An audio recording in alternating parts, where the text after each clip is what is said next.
You have a tracking device in your pocket and in the pockets of your son, daughter and wife. You have it with you at home, at work and in the car. Through this cell phone, they can hear what you say. They download everything you have on your cell phone, the conversations, the messages and the images, and they can pinpoint your location. They can tell in which room you are and if you are in your car. They can tell if you are in the front or the back, left or right. Do the Israelis need anything else? We are providing all of this for them. Therefore, we have asked, and I am asking now again, that the fighters and their families should refrain from using cell phones. Disable it, bury it, lock it in a metal box. Keep it there for a week, 2 weeks, a month. God knows how long this will last. Do this in order to protect the people's security, lives and honour. These are the collaborators. You're asking where the collaborators are. The cell phones you, your wife and your children hold are the collaborators. The cell phone is a lethal collaborator. Welcome to The Rest is Classified. I'm Gordon Carrera. And I'm David McCloskey. And that was now deceased Hezbollah Secretary General Hassan Nasrallah in a speech posted online in February 2024. Now, that was amid Hezbollah's increasingly violent conflict with Israel in the months after the 7th of October attacks and the war in Gaza. And he there is warning Hezbollah members and their families of the dangers of cell phones, mobile phones, part of what was to become a fateful choice by the group to shift away from high-tech communications and towards what I would call pagers, David, but which you might call bleepers. Well, I would use beepers or pagers sort of interchangeably. Is that not the case in the UK? I think pagers. Pagers is our lingo. Okay, well, we can fight about this over the next few episodes. And that's right, Gordon, because this little two-parter we're going to do here on The Rest is Classified is going to focus on an extremely creative, audacious, and violent operation conducted by Israel's Mossad, their foreign intelligence agency, to seed Hezbollah's supply chain with explosive-laden pagers.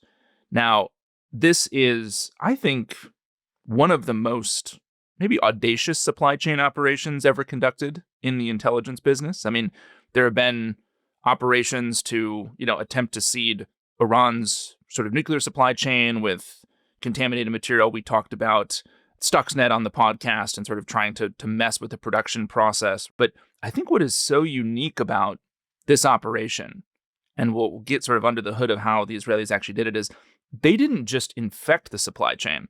They became the supply chain and actually took over part of the production and distribution process themselves and created a product, a unique product, that they then essentially infected Hezbollah's supply chain with. And what's amazing, and we heard that from that speech from Hassan Nasrallah at the start, is they are playing on people's fear of technology. So people know that, mobile phones, cell phones, as Hassan Nasrallah was saying, can be used to spy on them. And he's talking about them as the collaborator. So it's a fascinating operation because they're also using the psychology of people's fear of surveillance to get them to turn to something else, which then Israel and Mossad are going to control and use against them. So it kind of mixes technology, espionage, even a degree of psychology. And I guess it's a covert campaign, which is going to have a significant strategic effect on this battle between Israel and Hezbollah, which we're going to be looking at. I think you could make the case that this pager operation was a really instrumental part of actually changing the trajectory of the kind of post-October 7th Middle East, right? I mean, it is essentially the opening salvo of what will become a 12 or so day campaign by the Israelis that ends up decimating Hezbollah and really bringing the organization to its knees in a way that I think many analysts thought was not possible. So the pager operation is a critical piece of the Israelis really weakening a key member of this so-called axis of resistance in the Middle East, right? And I think to the point around this kind of push-pull between technology and espionage, I think this story says something important about the dynamics of this kind of ubiquitous technical surveillance and cyber world that intelligence officers and spy agencies are living in, because we see some of the dynamics here where, as you read up front, Hassan Nasrallah understands the incredible risks that cell phones pose and how the Israelis have been able to penetrate Hezbollah through those phones. And yet, as he goes sort of more analog in a way, he goes back in time to try to get something that is less digitally connected, the Israelis still find a way to penetrate his organization and create immense problems for him through this dumber technology. So you see this kind of back and forth between adversaries in the spy game. It's not static, right? There's a push and a pull here, and creative adversaries can still find a way to defeat you. And I also think, as kind of a broader point, this really shows the incredible vulnerabilities that modern supply chains have. And that's true if you're the American military, and it's true if you're Hezbollah. These supply chains are so stretched out, so global, that in many cases it has become a real pressure point. Yeah, whether you're Hezbollah or whether you're the Pentagon or whether you're a company buying a service or some kind of piece of hardware, do you know what you're buying and what's buried within it, either in kind of physical terms, as we'll see in this story, or in cyber terms? I mean, certainly I think in recent years, this is one of the most remarkable kind of covert operations that we've seen. I mean, when it came out, people almost found it hard to believe that this was possible or understand or grapple with it. And I think what's, so interesting is we can really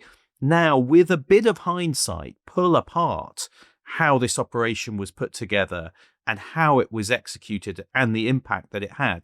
But should we go back and just kind of lay the groundwork a bit in terms of Israel and Hezbollah and this very long-standing conflict between this pretty large, powerful organization and the Israeli state? Yeah, so I think the place to start this is to go back to the early 80s, to go back to 1982, when Israel invades Lebanon. Now, Lebanon at that point is in the middle of a brutal civil war, and one of the parties in that civil war is the Palestine Liberation Organization, which has essentially been using Lebanon as kind of a staging ground for attacks against Israel, and as kind of a safe haven for PLO members who had been kicked out of Jordan years before. So the Israelis invade in 1982. The goal is to defeat the PLO and to install a friendly government in Beirut, which seemed like very ambitious goals for the Israelis.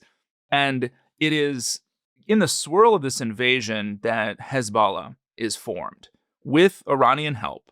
And the goal of this organization, the sort of raison d'etre, is to fight the Israelis. Now, we should note that Hezbollah is a Shia group, which would put it sort of from a sectarian standpoint in relative alignment with the Iranians. There's a large Shia population in Lebanon. There had been Shia resistance to the Israelis prior to the invasion, right? But in the swirl of this invasion, it really is kind of the point at which Hezbollah becomes the thing that we know of today. And from the early 80s up until 2000, Hezbollah gets more and more support from the Iranians, becomes a more mature organization, and there's really this kind of mix of sometimes there's direct conflict with the Israelis, there's irregular warfare, there's kidnappings, there's terrorist violence, and it's not just against Israeli targets in Lebanon. I mean, most famously, Hezbollah was responsible for the 1983 U.S. embassy bombing, which killed 63. They bombed the Marine Corps barracks in Lebanon. There was actually a Marine contingent that Reagan had sent to Lebanon. 241 Americans die in that. It's the deadliest day for the Marine Corps since the Battle of Iwo Jima in the Second World War. So Hezbollah, by the time you get to 2000, has a tremendous amount of Israeli and American blood on its hands, and also some Saudi blood on its hands in terrorist attacks it's conducted. Through this whole time, the Israelis are occupying a piece of southern Lebanon. And I should just note here that we talked about this all the way back, Gordon, actually. Some of our earliest episodes. That's right. Episodes 6 and 7 of The Rest is Classified, if you want to go check it out. We talked about sort of the Assad regime and its intelligence services and kind of set it up like the Godfather. And it is after 1989 that the Syrians, as we discussed in these episodes, really occupy and kind of legitimate their occupation of Lebanon. So you actually have the Israelis occupying a section of Lebanon in the south. The Syrians are occupying the rest of the country, including having an occupation force, tens of thousands of soldiers and intelligence officers in Beirut. And part of the agreement to end that civil war is that all militias have to disarm. But there's sort of an unwritten exception for Hezbollah to legitimate its fight against Israel down in the south. And this is permitted because the Syrians want to use Hezbollah as kind of leverage and a pressure point against the Israelis, because the Israelis occupy a piece of Syrian territory that the Syrians want back, and they want to use Hezbollah as sort of a card to play or a point of leverage in that negotiation. At least that's how it starts. So complicated dynamic in Lebanon, a lot of different parties involved. Major point here is that Hezbollah throughout the 90s gets stronger and stronger, sort of under Syrian tutelage, Iranian patronage, and it is legitimated as this sort of anti-Israeli fighting force in the south of Lebanon. Led by Hassan Nasrallah, who is this clerical-looking figure. Quite portly, I would say. Quite portly. But as with all of Hezbollah, he's a kind of politician, leader of a resistance group or a terrorist group, as well as a kind of big player in Lebanese politics and a figurehead. People look up to him within that Shia community enormously. So a kind of complicated figure, which I guess matches the complicated role that Hezbollah have in Lebanon. Yeah, he's always struck me as a bit professorial looking for the head of a international terrorist organization, but it's kind of what he looks like. He's got the glasses. He's very thoughtful, I think, in his public remarks and speeches. He takes over the organization in 1992 after his predecessor is killed by the Israelis. And he really is, I think, the architect of this dance that Hezbollah begins to sort of dance in the 1990s, where the Israelis withdraw from Lebanon in the year 2000. Nasrallah's sort of stock in the Arab world rises tremendously, and even inside Lebanon, because he sort of can lay claim to this idea that he, unlike the Arab armies of 1967 and 1973 and 1948 and all these other wars, that he has actually liberated Arab land. The Israelis have withdrawn from Lebanon. Now, the Israelis continue to occupy some small pieces of Lebanese territory in the south and southeast of Lebanon. And because of that, and because of the Syrian occupation, Nasrallah essentially uses this as a justification to keep Hezbollah armed and to keep fighting the Israelis, even after they've left most of Lebanon. And Hezbollah in the early 2000s starts to become really a central player in what we now call the axis of resistance, which is this kind of block of anti-Israel actors in the Middle East. It includes Iran. It included Syria when Syria was ruled by the Assad family. Kind of really challenge Israeli and Western power in the region. By the time of 7th of October and the sort of war in Gaza afterward, Hamas is part of this group too. It's not really an alliance per se, but it's kind of this network of players that are all aligned by shared opposition to Israel, right? And critically, under Syrian occupation, the Israelis gone, Hezbollah really entrenches, right? It builds up its arsenal. It builds what Kim Gaddis, the author of a wonderful book on recent Middle Eastern history called Black Wave, what Kim calls its resistance society. So it builds up a kind of state within a state. So if your mental model of Hezbollah is terrorist organization, like you're only looking at it from one angle. It's much more complicated than that. My one experience, direct experience of Hezbollah is around this time. In 2002, I was in Beirut for the BBC for an Arab summit. And we actually organized to do an interview with Hezbollah. And it was fascinating because it was the classic thing. Meet someone on the street corner. We had hoods put over us, and they were then driven into the Shia suburbs of Beirut, which are fascinating. And you can immediately feel the difference from some of the more Western international suburbs of Beirut. But then you just entered a big office block, which was basically the Hezbollah kind of media office, sit down, do an interview like with anyone else. And you kind of go, it was the kind of weird sense that this was a internationally designated terrorist organization. And yet a big chunk of Beirut was just theirs. So they were openly there and running the place. And I guess that is the kind of unusual nature of this organization. It's very different from some of the others we've heard about. And over this period, it's going to grow in strength, isn't it? And it's going to build up its political influence and its military strength to the point where Israel's going to be quite worried about that growing strength. I think with good reason, because, I mean, Hezbollah really conducts, through the early 2000s, a massive military buildup. The group constructs a network of bunkers and steel-lined tunnels and camouflaged firing positions all throughout the south. They acquire increasing quantities of advanced weaponry from the Iranians, from the Syrians, including some really advanced pieces of weaponry from even the Russians, not directly, but via Iran or Syria, right? And throughout the early 2000s, sort of Israeli estimates, which, could be a little bit inflated, but I think are directionally correct, of Hezbollah's arsenal. The Israelis estimated in the year 2000 that Hezbollah had 8,000 rockets. By 2002, that's 10,000 rockets. By 2006, that's 13,000 to 14,000 rockets. They've constructed firing platforms throughout the South, some of which are vehicle-based, as others that are hidden in bunkers or in the ground floor of garages of buildings or homes. They have a SIGINT, signals intelligence capability, right? Including Hebrew speakers for translation.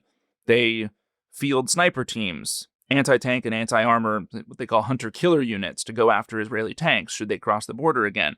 They have an amphibious warfare unit, maritime surveillance. So it's a very sophisticated group that at the same time, to this kind of resistant society or state within a state point, they have seats in the Lebanese parliament, right? They have cabinet positions starting in 2005. They run hospitals, schools, provide subsidies for widows. So Hezbollah is effectively a government. It is truly a state within a state. And even though it conducts terrorist attacks and has, these sort of paramilitary groups inside it to do those kinds of things, it's not Al-Qaeda. And then in 2006, the tension with Israel is going to actually escalate into a pretty much full-on conflict between the two sides, which is going to be a pretty brutal battle, and which each side is going to show what they can do, if you like. Yeah. In late June of 2006, Hezbollah kidnaps 2 Israeli soldiers and then take them across the border back into Lebanon.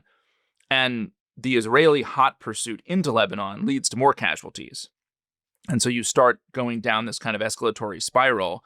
Israel launches an aerial offensive in the south that they hope will sort of cow Hezbollah into suing for a ceasefire, restore deterrence, but that spreads into a larger bombing campaign that eventually goes after Hezbollah strongholds in, the sort of southern suburbs of Beirut, and eventually an Israeli ground invasion. And this fight goes on for 34 days. As a side note, this was my first summer as an intern at the Central Intelligence Agency. It was the first PDB article, Presidential Daily Brief, that the young McCloskey ever wrote as a CIA intern. Interns are writing briefs for the president. In this case, yes. Now, obviously, I was highly supervised, right? I mean, I had someone kind of staring over my shoulder. I wasn't just writing whatever the heck I wanted to. But yes, I was the principal author on an article that went into the President's Daily Brief and was read, I'm sure with great interest, by George W. Bush in July of 2006. That is not what most interns do, I think, at that point. But back to the conflict. I mean, what's interesting is the Israeli military, for all its power and technology, struggles, doesn't it, to deal with Hezbollah. And I mean, it effectively gets a bit of a bloody nose, I think, from Hezbollah, it's fair to say. The Israeli ground forces are going to get stuck in southern Lebanon. They're going to be doing airstrikes against Hezbollah's infrastructure. But Hezbollah have got, these tunnels and networks that they built, which allow them to kind of hide, to continue to fire. And all the time, the international pressure is growing on Israel because of the perception that they're bombing this country and, there are civilian casualties. This conflict does not go well for the Israelis. Hezbollah throughout is able to actually steadily increase the rate of rocket fire into Israel, right? So they start with about 150 to 180 per day. At the beginning of the conflict, sometimes they get up to 350 per day. On the very last day of the war, Hezbollah fires 217 rockets into Israel. They kill 33 Israeli soldiers, which is a quarter of the IDF's, the Israel Defense Forces, fatalities. Hezbollah does that in the final 2 days of the conflict. And what I think is really critical, and it's absolutely critical for the pagers operation, is that throughout the conflict, Hezbollah's command and control structure remains intact.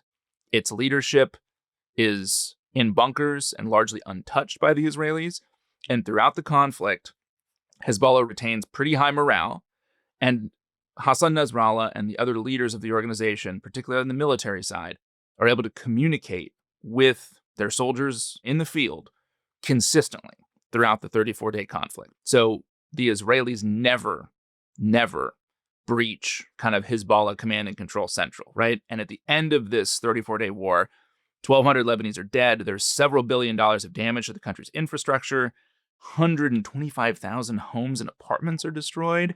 And even though it is a disaster for Lebanon and the Lebanese, Hezbollah can kind of come out and say, we've won because we didn't lose. And this idea that they are the image of resistance as being the group that stood up to Israel and kind of went toe-to-toe and wasn't defeated. I mean, that is important, isn't it? It is. And I think 2006 is really important to sort of set the table for the pagers or beepers operation, because 2006 sets 3 expectations for what the next war between Israel and Hezbollah will look like. And I think one of those is that there's unfinished business between both sides. And I think you could actually say that a little bit differently. Like, I think both sides see another conflict, another round as inevitable. It's just a matter of when. So that's one. 2 is that Israel, they're not fighting a terrorist group, or at least they're not only fighting a terrorist group. It is fighting something that is actually between kind of a guerrilla warfare organization and a conventional military. Hezbollah is more like fighting a conventional military than it is just a straight up guerrilla group. And 3 is that the next war is going to be longer, more violent, and reach much deeper into Israel, because Hezbollah was essentially able to bring northern Israel, the economy, the society, to a screeching halt during 2006 because of its rocket fire. And I think the real fear and expectation on the part of Israeli planners is that next time, this is just going to go deeper. It's going to go further south into Israel and affect more of the country. Yeah, and that's 2006. And then Hezbollah effectively has the chance to rebuild and grow its capacity. And what's interesting is you do get this sense of, I think, for the Israelis, that this force is growing to their north with more and more military capacity. And that at some point, as you said, this is going to resume. And when it does resume, it's going to be bad. That's right. And, on the 6th of October, 2023, so the day before October 7th, Hezbollah is probably the most heavily armed non-state actor in the world. There's a bit of a range here, but maybe they have 120,000 to 200,000 missiles and rockets. That's largely short range, but they do have some medium range capabilities there. And they possess in particular medium range missiles of Iranian and Syrian manufacture, because over the course of the years since 2006, there has essentially been a pipeline created, an arms production and shipment pipeline between Iran, Syria, and Hezbollah, where these 3 players are sharing essentially what they have in their arsenals with each other. Hezbollah has Scud missiles. Yeah, those are the tactical ballistic missiles, which I think were originally developed by the Soviet Union or the Russians. But then famously, the Iraqis have them and Saddam Hussein fires them. And now Hezbollah's got them as well. Yeah. Hezbollah has anti-ship cruise missiles, including one manufactured by the Russians, the Ep1, which is one of the most advanced anti-ship missiles on the planet. Hezbollah has 2,000 drones, many of domestic manufacture, and they're actually attempting to sell some of those drones. So you think about Hezbollah as an arms exporter. And the Israelis estimate that in a kind of all-out conflict, Hezbollah would be able to launch 2,000 to 4,000 rockets and missiles per day, which would saturate Israel's air defenses. And, when you read the books written by, some Israelis prior to the 7th of October about just how bad an Israel-Hezbollah war could get, you see estimates of Israeli casualties in the tens of thousands, billions of dollars of economic damage, and the total disruption of sort of basic infrastructure, power, water, sewage, transportation, things like that. And so we sort of set the table with all of this because inside the minds of Mossad, the question is, well, how do you create an environment? How do you get the intelligence that would allow you to change the trajectory of what this next conflict would look like, right? How do you completely set it onto a different pathway that allows you to actually win and to disrupt Hezbollah's command and control so that they can do none of these things and this sort of worst case scenario never happens? So, David, with October the 7th looming ahead and with this heavily armed group to the north of Israel and the potential for a really violent conflict there, let's stop. And when we come back, we'll see how the pages play into what happens next when that conflict really does erupt.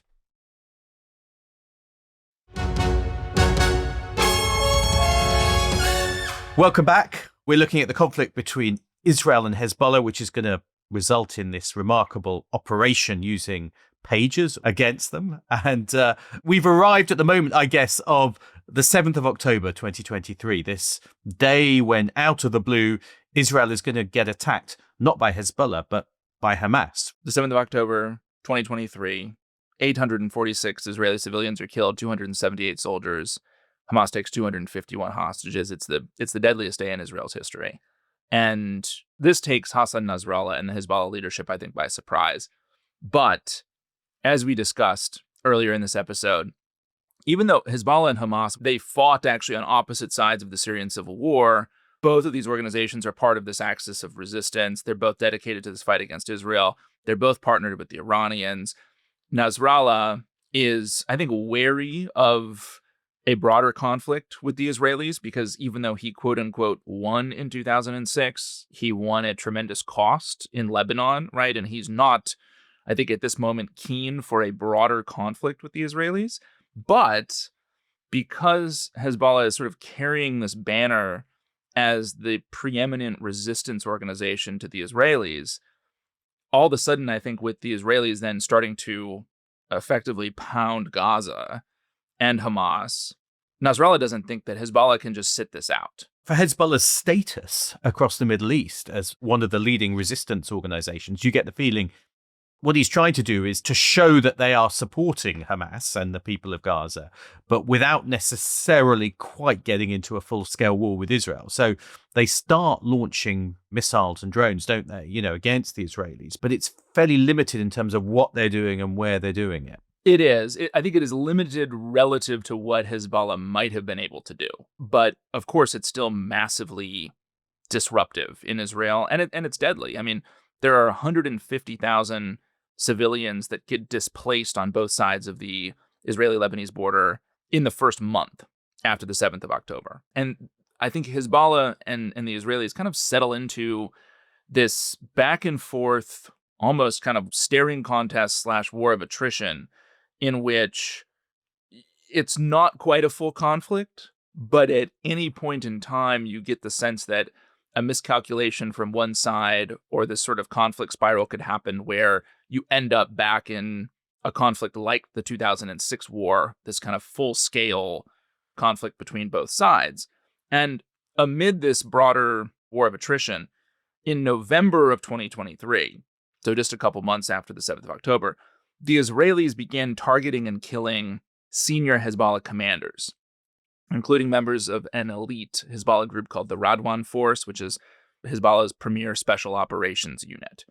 They start to kill these commanders. It happens kind of throughout the winter. It happens again in January when there's another Radwan commander and actually a top Hamas official in Beirut are both killed in kind of an Israeli targeted killing.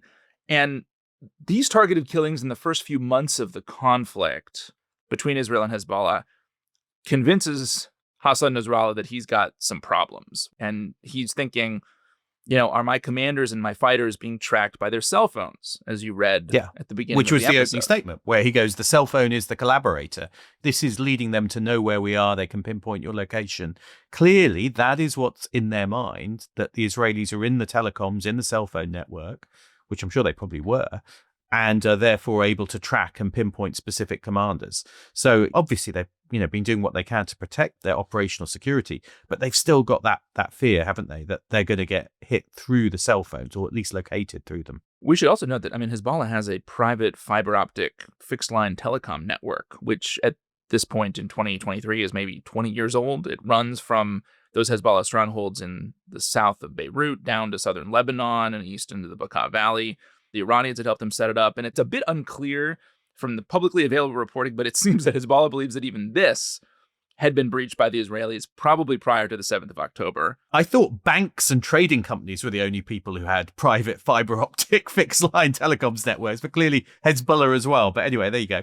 Yeah, it turns out if you're running an extremely paranoid paramilitary / terrorist organization in a constant state of war with the state of Israel, you probably want the best possible telecommunications infrastructure. Oh, and by the way, the Israelis are also going to find a way into it. So as the Gaza war kind of unfolds, Hezbollah's telecom specialists are starting to actually break that overall fiber optic network down into a cluster of smaller networks to limit the damage if it's breached again. So you get the sense of this organization that is feeling squeezed by Mossad, by the Israelis. And on the 28th of December, 2023, Hezbollah sends a telegram message out to residents of southern Lebanon, basically telling them to disconnect security cameras from the internet because Hezbollah is concerned that the Israelis have access to these security cameras throughout the south, which would allow them to use that to create targeting packages for the Israeli Air Force. So everyone's being told to get rid of their phones, basically. Phones, security cameras, everything, because they know the Israelis are in them. That's right. And by early February, so around the time of Nasrallah's speech, which you read, there's another directive that goes out, which is that Hezbollah fighters cannot have their cell phones anywhere near the battlefield. And there's a Lebanese source that's quoted in this period and said, quote, "Today, if anyone is found with their phone on the front, he is kicked out of Hezbollah." And so Hezbollah soldiers begin leaving their phones behind when they carry out operations. And Hezbollah actually has administrative officers who are carrying out snap checks to make sure no one's got phones. So I guess the question is, if you can't use your phone, what do you do? And if you have suspicions about your fiber optic landline network, what do you do? Well, Gordon, how about pagers, right? What about a pager? A pager would be an interesting way to solve some of these problems, wouldn't it? When this happened, and I did a news report about it, lots of people said to me, what is a pager? Young people out there do not know what a pager is. So I think we should maybe just do a brief explainer about what a pager is, because I had a pager when I started work as a journalist. Actually, it was late 90s. I'm dating myself. Sorry, David, you were probably still at school, but we didn't have mobile phones. So we were given pagers, and it's a one-way communication device. So it can receive broadcast text messages from someone. You can send from one place to many, and you can receive a message which normally said on the pager, "Please call the news desk." So it's a kind of simple way of communicating with a lot of people. But the idea is, because it's a one-way broadcast out to the pagers, it's not tracking where the pager is, and the pager itself is not sending data back to the other side in the way a mobile phone is, or through cell phone towers or other things. Simply the message goes out and the pager picks it up. So in that, I guess, is why, if you're worried about being tracked, you would think a pager is a more secure communications device. And you would be right, wouldn't you? I mean, despite the tremendous disaster that will befall Hezbollah here, you would be correct in that. I mean, it's not connected to the internet, and it's not going to give away your location or even your identity, and it would still allow you to communicate, and which, from the perspective of an organization like Hezbollah, makes a ton of sense. So the concept for this operation inside Mossad probably originates in 2021 or 2022, so more than a year before the 7th of October. The broader concept of rigging communications devices with explosives inside the Mossad goes back even further. There's some reporting from the Washington Post, maybe this is like 2015, where the Israelis had successfully embedded explosives in thousands of walkie-talkies that Hezbollah was using. But the issue with the walkie-talkies is that they're only used in battle. Large numbers of them would sit idle in kind of storehouses, and they wouldn't be kept on a person. So it's not the most effective tool for really dealing a blow to Hezbollah's command and control structure. And so those walkie-talkies are sitting idle on the 7th of October, even though they do have some rigged. Now, the Israelis have tremendous insight into Hezbollah's decision-making, both from a SIGINT, signals intelligence standpoint, and a human intelligence standpoint, right? And the Israelis know that Hezbollah has been looking for sort of hack-proof electronic networks for relaying messages. And at least by 2022, the Israelis see that Hezbollah is interested in pagers. And so the idea inside Mossad becomes, how do we sort of infect Hezbollah's supply chain with pagers of our manufacture? And it's a simple concept, but essentially taking over part of your adversary's supply chain is really not an easy intelligence operation to pull off. It's very complicated, and we should note here, Gordon, because we're going to go into the nuts and bolts as we understand it today of how the Israelis did this. We should say, fair warning for listeners, it is complicated. The way that the Israelis set this up, it is designed to be very difficult for anybody, whether it be Hezbollah or journalists, investigative journalists, to understand what you're looking at when you look at the web of organizations and people and the actual creation of these products. So we're going to do this justice, but just be warned that there's a lot going on here, right? Because what do you need to really infect your adversary's supply chain? Well, overall, you need a seemingly legitimate operation that is fed by clean cash that has zero connection to the state of Israel. And there's a real balance here, because to do that, you need to appropriate legitimate legal and organizational structures, but you also need enough flexibility so that you can essentially, below the waterline, produce a product that has explosives in it, right? So that balance is very hard to strike. Yeah, because of course what you can't do is just suddenly create a made-up pager company or brand, because that would immediately look suspicious. And yet you still need to be able to control this enough to do what you're going to do in terms of, as we'll see, explosives and things inside pages, and to have enough control of it. So that's the tension, isn't it, between legitimacy and control, effectively, in the cover story you develop. If you're going to purchase a product, and especially if you're running procurement for a large organization, you don't want to buy from some no-name brand that has no established track record, right? So the first thing you want is a big brand that you, the Mossad, can sort of work under or appropriate. Because again, if you're the Hezbollah procurement guy, it's going to be hard for you to justify buying something from some unknown company that's got no sort of digital trail, no reviews, right? So what the Israelis do is that in, again, probably 2021, 2022, the CEO of a Taiwanese-based pager manufacturer known as Gold Apollo, it's a big name in pagers, and he is approached by a former employee of his, a woman named Teresa Wu, and she is working with someone named Tom. Now, we don't know Tom's last name. I think there's good reason to believe that Tom is either an officer under non-official cover for the Mossad or a witting asset of the Mossad. We don't know, we should say. Now, Tom is Taiwan-based. He's Austrian. He is apparently the big boss of this operation. And he and Teresa Wu ink a licensing agreement with Gold Apollo, which will allow them to distribute pagers under the Gold Apollo brand. And of course, Gold Apollo, the big Gold Apollo in Taiwan, they're not going to manufacture the pagers, right? Mossad needs to do that. And so they need a few more layers to obscure everything from the eventual buyers in Hezbollah. And now a few different organizations enter the picture here. And again, this is confusing by design. I'll also note that all the people that we're going to discuss here have since vanished from public view after the pager attacks, right? They're nowhere to be found. The first organization is a group called BAC Consulting. It is based in Hungary.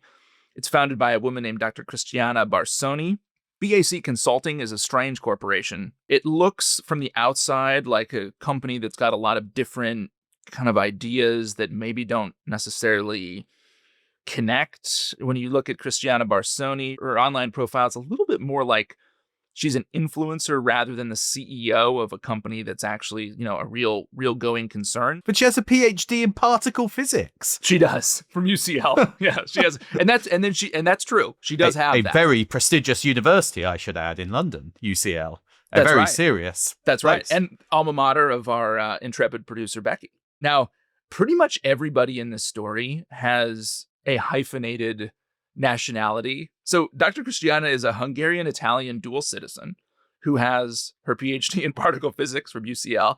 She's done some very interesting fabrication on her CV, even though she does actually legitimately have the PhD. She says she has degrees from SOAS and the London School of Economics. What does SOAS stand for, by the way, Gordon? School of Oriental and African Studies. African Studies, that's right. So she spent a lot of time in London by the look of this. That's right. I mean, those are 3 London universities, UCL, SOAS, and LSE. Yeah. Now, she doesn't actually have the degrees from SOAS and LSE. That's not true. She also says she's a board member at the Earth Child Institute, which is not true, and claims she was a project manager at the IAEA when, in fact, she was just an intern for 8 months. She is also trying to dabble in morel mushroom trading from Patagonia. So she's kind of all over the place, right? Yeah. That's an unusual mix. It is. Mushrooms and particle physics. Mushrooms and particle physics. Yeah. Yeah. We should note here, there is a team at Reuters that has done absolutely stellar work to break this story. And we will actually, for our club members, be having a conversation with one of the members of that team, James Pearson, at the end of this series. On how he did it. Yeah, it's amazing. Yeah, and exactly like how they broke this story. But we should say immense credit to that team here, because we basically wouldn't be able to tell the story without the exceptional work done by Reuters. So we've got BAC Consulting in Hungary, Dr. Cristiana Barsoni, and interestingly enough, Gordon, in sort of 2023, Dr. Cristiana mentions to friends that BAC Consulting has just recently gotten an investor, Paris-based investor. Reuters, again, uncovers that Dr. Barsoni actually went from borrowing cash from friends to lending it after she gets this mysterious investor who sort of pumps BAC Consulting with some cash. I think there's potentially reason to speculate that it is our mysterious guy, Tom, who is maybe the investor or someone connected to him. And BAC Consulting, it is a subsidiary of a group called Frontier Group Entity. Love it. Which what does that mean? Sounds like something that I don't know. Universal import-export. It's in that exactly. world, isn't like it? Chat, if I was like, give me a name for my cover business, I think ChatGPT would come up with something like that. And I think this is probably how the Israelis pumped BAC with cash, so that BAC essentially becomes a front for the Israelis to acquire the stuff to build the pagers, right? So BAC pays a firm in Hong Kong for logistical services.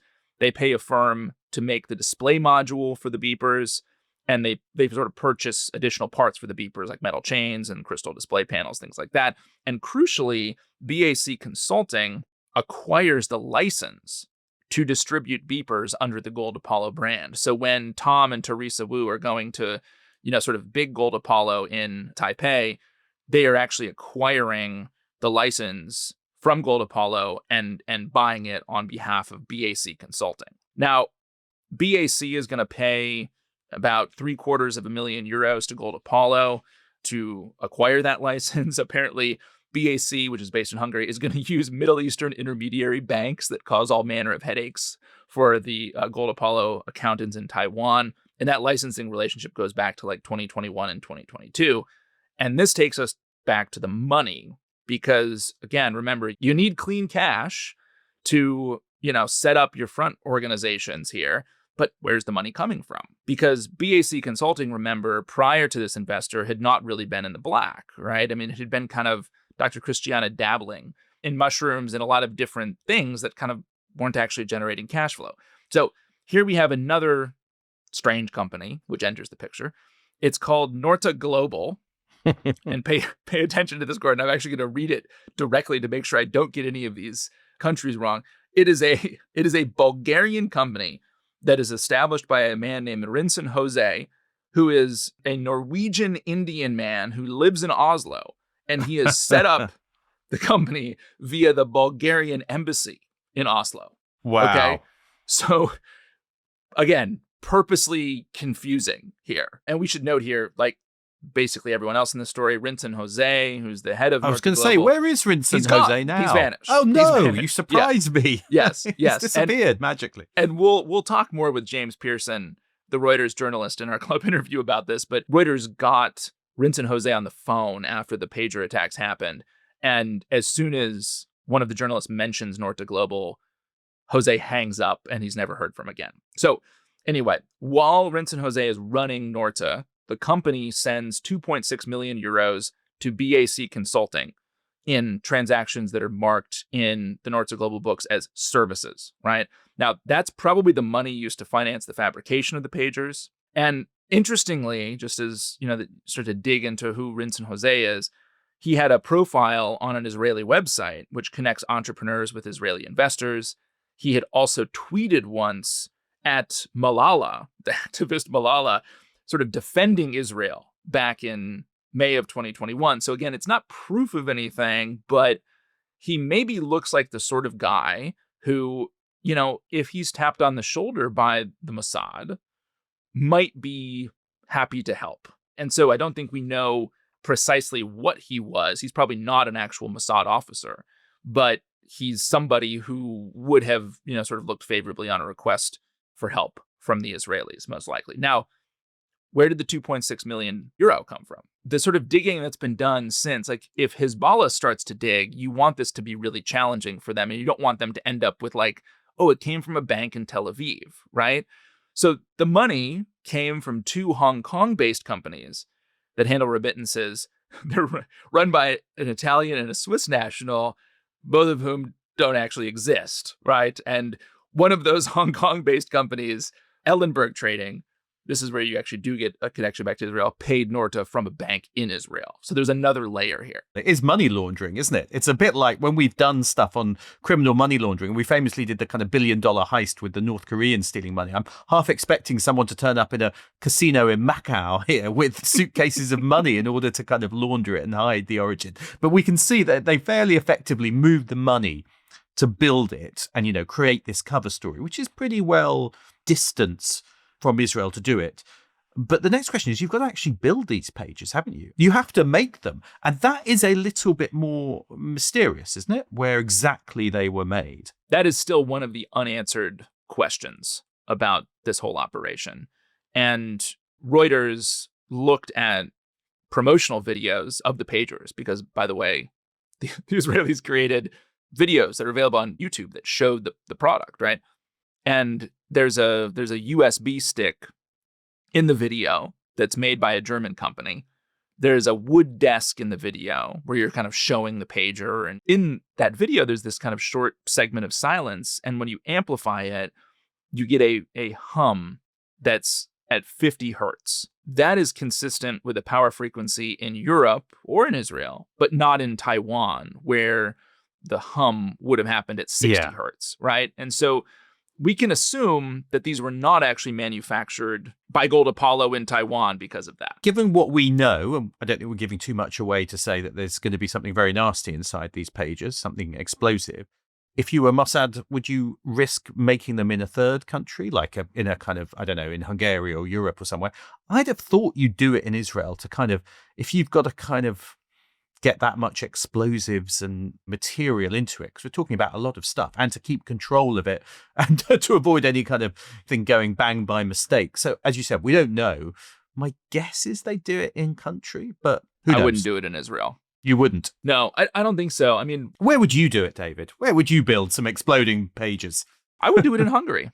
I would do all of the design and testing in Israel. I'd have your prototype built there. You'd figure out exactly how you put it together. You'd test it a bunch. And then once you've got sort of your blueprints for it, I would do it in Hungary because I would source everything from Europe, and I would not have any of the pagers that are being sent to Hezbollah ever on Israeli soil, period. But anyway, it's a fascinating trail which has led us to this point where all of these front companies have been set up, which clearly has the Israeli hand hidden murkily in the background. But with that, let's stop, because next time we'll understand how they come into the hands of Hezbollah and, crucially, what's inside them and what's going to happen when they get triggered. But, Gordon, members of the Declassified Club, and we would encourage all of you to join, will not only get access or have access to the second episode and conclusion of this thrilling series right now, but they will also get access to a raft of bonus content, including our interview with James Pearson, the Reuters investigative journalist who was so critical to breaking the story. So we hope you join. We'll see you next time. See you next time.